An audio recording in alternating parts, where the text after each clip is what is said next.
एक टाइम था जब लोग कबीले में रहते थे। यहाँ से सैकड़ों साल पहले की बात है, सैकड़ों साल। मतलब एक ऐसा समय था जब लोग जो है घुमक्कड़ वाली ज़िंदगी को छोड़ के एक जगह रहने लगे थे, क्योंकि उस समय लोगों की ज़रूरतें कम थी। जैसा कि आज है ना, लोगों की बहुत ज़्यादा ज़रूरतें, ये चाहिए वो चाहिए, पैसा चाहिए बहुत ज़्यादा। उस समय ऐसा नहीं था। आज के टाइम में बिना पैसे के कुछ नहीं हो सकता। इसीलिए इकोनॉमिक्स में मनी एंड बैंकिंग का चैप्टर पढ़ाया जाता है। लेकिन उसमें एक कॉन्सेप्ट ये भी है, जब मनी नहीं था तो क्या था। उसी की बात कर रहे हैं सैकड़ों साल पहले की।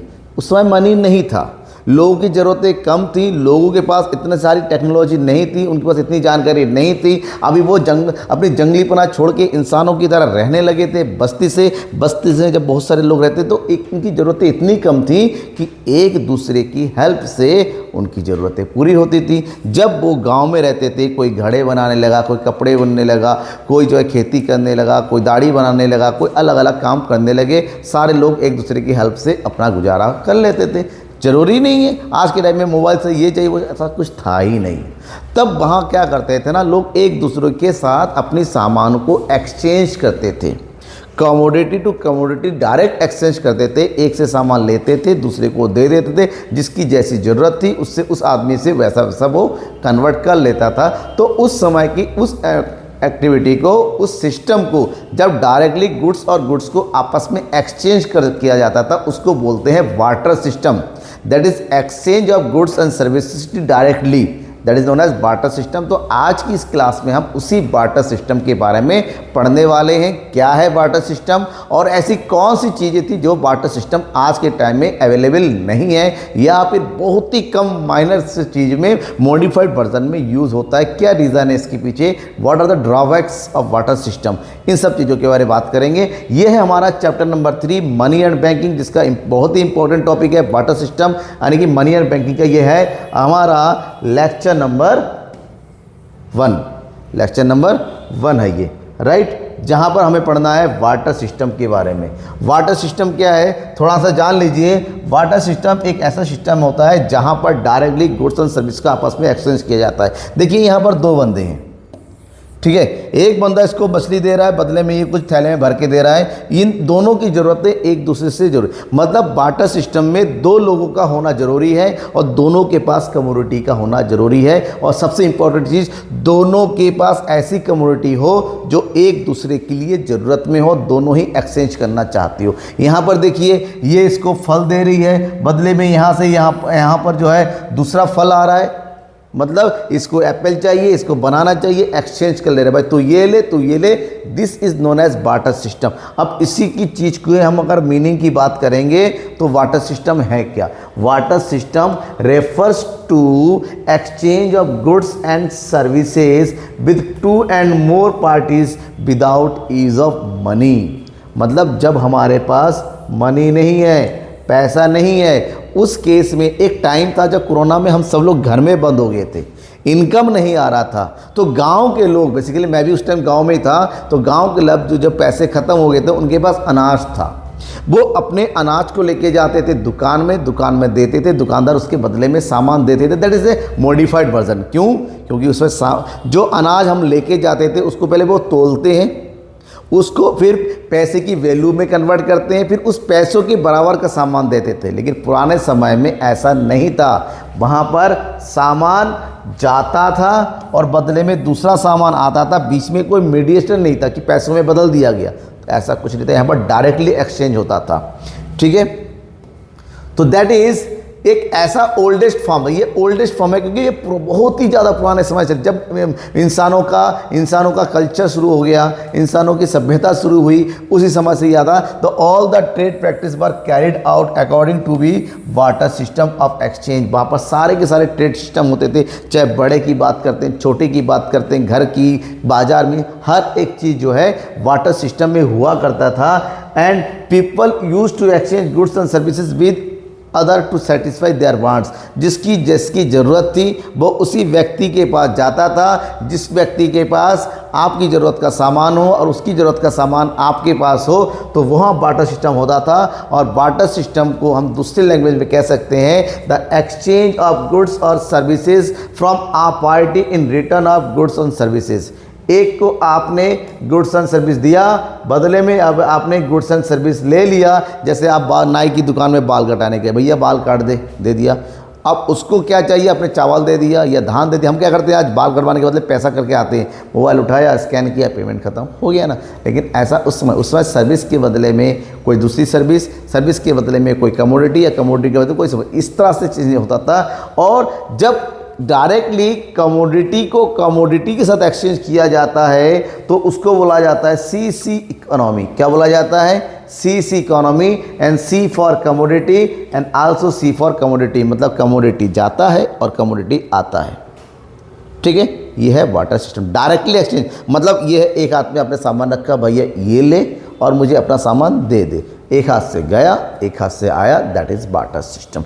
बार्टर सिस्टम की सबसे इम्पॉर्टेंट बात है कि यहाँ पर दो लोगों का होना ज़रूरी है और दोनों के पास कमोडिटी का होना चाहिए। फॉर एग्जांपल देखिए, यहाँ पर इस बंदे को कैमरा चाहिए और इस बंदे को गिटार चाहिए, इसने इसको गिटार दे दिया, यहाँ से कैमरा आ गया, दोनों की ज़रूरतें पूरी हो गई आपस में। There is no role of money. यहाँ पर एक ने बैग दे दिया, दूसरे ने शूज़ दे दिया, there is no role of money, exchange हो गया, ज़रूरतें पूरी हो गई। यहाँ पर इसने इसको फ्रूट दे दिया, इसने इसको शिप दे दिया, यहाँ पर एक्सचेंज हो गए गुड्स का, नो नीड ऑफ मनी।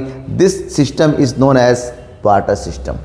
अब बार्टर सिस्टम के लिए सबसे बेसिक प्रिंसिपल जो है वो है डबल कोइंसिडेंस का bond, double coincidence of bond. अब ये है क्या, डबल कोइंसिडेंस बांड्स का मतलब होता है दो लोग का होना, ए और बी, दो ऐसे लोगों का होना जिनके पास एक दूसरे की ज़रूरत की कमोडिटी हो और both are ready to exchange, दोनों ही एक्सचेंज करने के लिए तैयार हो। That is known as double coincidence of bonds. आप सबको पता है कि इंसान एक खतरनाक प्राणी है। इंसान की ज़रूरतें दिन पर दिन बढ़ती चली जाती है। The increase of needs and wants are people day by day. ऐसे में बार्टर सिस्टम से उनकी ज़रूरतें पूरी हो रही थी, लेकिन जैसे जैसे उन्होंने लर्निंग करना शुरू कर दिया, सीखना शुरू कर दिया, वैसे वैसे उनकी जो है ज़रूरतें बढ़ने लगी और ज़रूरतें धीरे धीरे ऐसे बढ़ने लगी कि डबल कोइंसिडेंस बांड्स हो ही नहीं रहा था। भाई आप जा रहे हो किसी और के पास वो सामान लेने की, आपको ज़रूरत है, लेकिन उसको आपका सामान नहीं चाहिए, अगर है भी तो वो एक्सचेंज नहीं करेगा। तो डबल कोइंसिडेंस बांड्स में प्रॉब्लम आने लगी कि ऐसा बंदा ढूंढना जिसके पास मेरा सामान हो और मेरे पास उसका सामान हो और वो देने के लिए तैयार हो। ज़रूरतें बढ़ने के साथ साथ कोइंसिडेंस कम होने लगी और जब कोइंसिडेंस कम होने लगी तो लोगों के सामने प्रॉब्लम्स होने लगी। और इंसानों की सबसे बड़ी खासियत है जब उसके सामने कोई प्रॉब्लम आती है उस प्रॉब्लम को वो दूर करने लगता है और प्रॉब्लम को दूर करते करते ही एक नए सिस्टम का इजाद हुआ, that is money system, monetary system, जिसके बारे में हम सब जानते हैं। आज के टाइम का मॉडर्न टाइम में इंसानों की ज़िंदगी मनी के ऊपर है, मनी नहीं तो इंसान ही बेकार है वो। तो यहाँ पर जब बात करते हैं बार्टर सिस्टम की फीचर्स की, what are the basic features of barter system, सबसे नंबर 1 होता है म्यूचुअल बेनिफिट्स होता है, क्योंकि यहाँ पर दो लोग डायरेक्टली एक दूसरे की ज़रूरतें को पूरा करते हैं। तो यहाँ पर बीच में किसी के घमंड नहीं आता है कि मेरे पास ज़्यादा पैसे हैं, ये है वो है। दोनों ही एक दूसरे के साथ कोऑपरेटिव होते हैं, दोनों एक दूसरे के साथ मिलके काम करते हैं। खेती करने वाला, बर्तन बनाने वाला, दोनों एक साथ मिलके काम करते हैं, दोनों एक दूसरे की ज़रूरतों को पूरा करते हैं। तो म्यूचुअल रिलेशनशिप बनता है, रेसिप्रोकल होता है। एक अगर सामान देता है दूसरा सामान लेता है, दोनों एक साथ होता है और एक ही समय पे होता है। तो यहाँ पर कोई दूसरी बात नहीं, उधारी का सिस्टम ही नहीं होता, पैसा मरने का सिस्टम ही खत्म है। एब्सेंस ऑफ मनी सबसे इंपॉर्टेंट चीज़, जब इकोनॉमी में पैसा नहीं होता है, there is a lack of money, absence of money, in this case barter system is suitable, उस समय यूज़ होता है। Next one is informally present. आज के टाइम में भी ये इनफॉर्मली कहीं ना कहीं प्रेजेंट है। जैसे मैं एग्जांपल दिया, कोरोना के टाइम था, गांव देहात में जाएंगे, वहाँ पर जहाँ पर बैंकिंग फैसिलिटी कम है आज के टाइम में, वहाँ पर भी बार्टर सिस्टम अवेलेबल है। सबसे इम्पोर्टेंट बायलैटरल और म्यूचुअल ट्रेड, ये बायलैटरल ट्रेड होता है, ये दोनों तरफा होता है। यहाँ पर ये नहीं कि एक दुकानदार बैठा है सब कुछ वही करा प्रॉफिट, नहीं, ये सामने वाला भी ट्रेड करता है, आप भी ट्रेड करो, तो दोनों मिलकर ही एक्सचेंज करते हैं, दोनों ही कस्टमर, दोनों ही शॉपकीपर। इस मेथड का, इस सिस्टम का सबसे बड़ा यही फीचर है। लेकिन जो फीचर है ना वो बाद में कम रह गए लोगों की ज़रूरत के सामने। क्यों रह गए? क्योंकि ये फीचर भी लोगों की ज़रूरतों को पूरा नहीं कर पाते थे। ऐसे में इस फीचर्स में, इस सिस्टम में बहुत सारी प्रॉब्लम्स आने लगी, बहुत ज़्यादा प्रॉब्लम है। और ये वो प्रॉब्लम है जिनको दूर करते करते मनी का इवोल्यूशन हुआ। अब बात है मनी का एवोल्यूशन किया किसने? भाई किसने नहीं है, मनी का एवोल्यूशन टाइम ने किया, लोगों की ज़रूरतों ने किया और बार्टर सिस्टम की प्रॉब्लम्स ने किया। इसका मतलब ये हुआ we have to know the drawbacks. जब हम ड्रॉबैक्स की बात करते हैं तो ड्रॉबैक्स को कई दूसरे नामों से जाना जाता है, that is also known as difficulties. इसको डिफ़िकल्टीज़ भी बोलते हैं, इसको डीमेरिट्स भी बोलते हैं, ठीक है, इसको प्रॉब्लम्स भी बोलते हैं, and it is also known as limitations.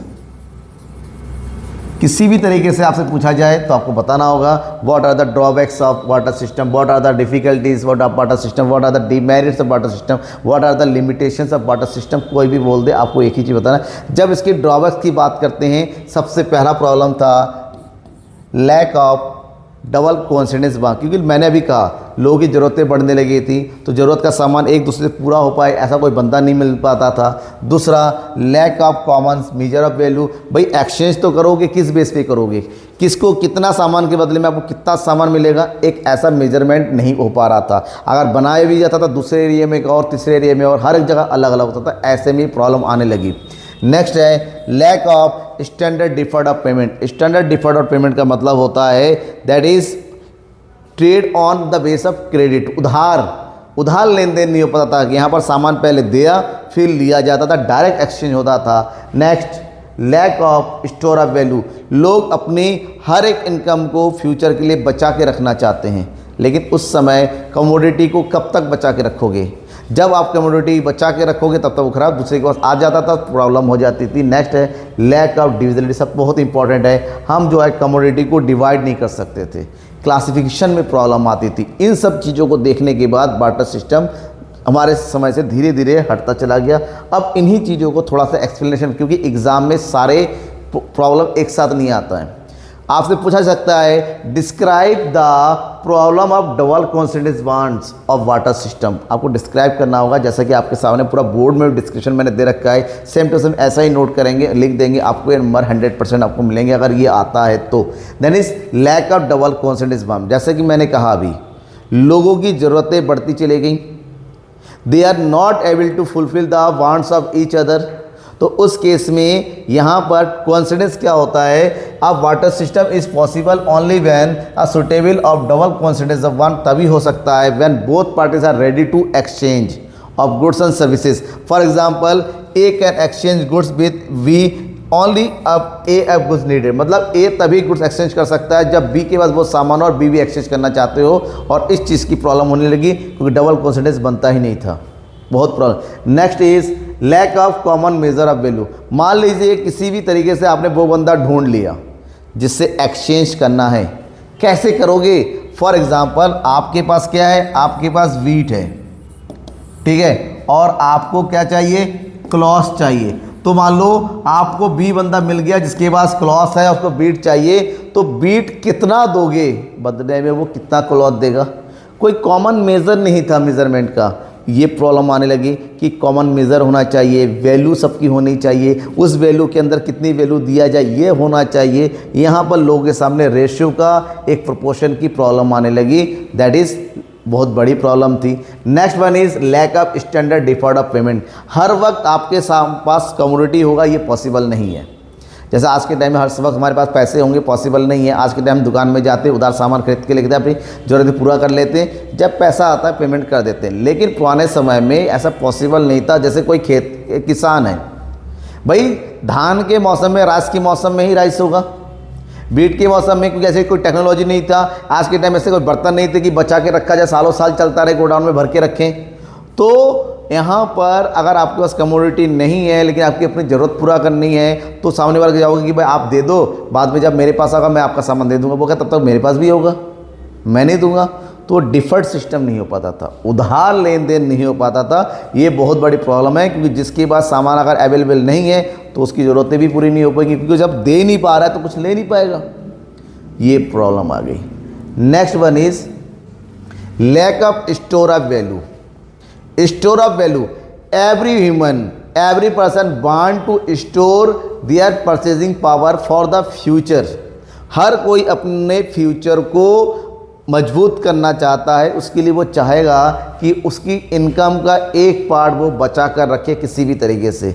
लेकिन गुड्स एंड को, सर्विस को लॉन्ग टाइम तक संभाल के रखना पॉसिबल नहीं है, क्योंकि मैंने अभी कहा कि टेक्नोलॉजी इतनी अच्छी नहीं थी, इतने बड़े इक्विपमेंट नहीं थे, सामान नहीं था कि गुड्स को, कमोडिटीज़ को बचा के रखा जा सके। लेकिन गुड्स और सर्विस ख़राब बहुत जल्दी बचा के भी कितने समय तक रख सकते हो? घुन लग जाएगा, कीड़े लग जाएंगे, चूहा उतर जाएगा, बारिश आएगी तो भीग गया तो सड़ जाएगा, ये सब प्रॉब्लम थी। तो स्टोर ऑफ वैल्यू, आज के टाइम में हमारे पैसा है, कमाई किया, बैंक में जमा कर रखा, हो गया, प्रॉपर्टी खरीद ली, हमने गोल्ड में पैसा लगा दिया, पैसे के रूप में कुछ भी कर सकते हैं। लेकिन बार्टर सिस्टम में ये पॉसिबल नहीं था। और वही प्रॉब्लम थी, that is lack of transfer of value. For example, आप बीमार हो, आपने अपने पड़ोसी से कहा भाई तू सामान सामान लेने जा रहा है, मेरे लिए भी लेके आना, और मेरा ही सामान। वो कहेगा मैं अपना सामान लेके जाऊं या तुम्हारा सामान लेके जाऊं? तो सामान लेके जाओगे फिर सामान लेके आओगे, तो ट्रांसफ़र कैसे करेंगे? इसका मतलब आप अपना सामान किसी को दे नहीं सकते, one hand to another hand. आपका रिश्तेदार कोई बाहर पड़ता है, उसकी ज़रूरत पड़ गई, आप यहाँ से उसको भेजोगे कैसे सामान? जैसे आज के टाइम में बाहर रिश्तेदार पढ़ने जाते हैं, भाई बेटा बेटी कोई पढ़ने जाता है, मोबाइल उठाया, उसके अकाउंट में पैसे ट्रांसफ़र कर दिए, वैल्यू ट्रांसफ़र हो गया। लेकिन उस समय ऐसा पॉसिबल नहीं था, तो ट्रांसफ़र वैल्यू की प्रॉब्लम थी।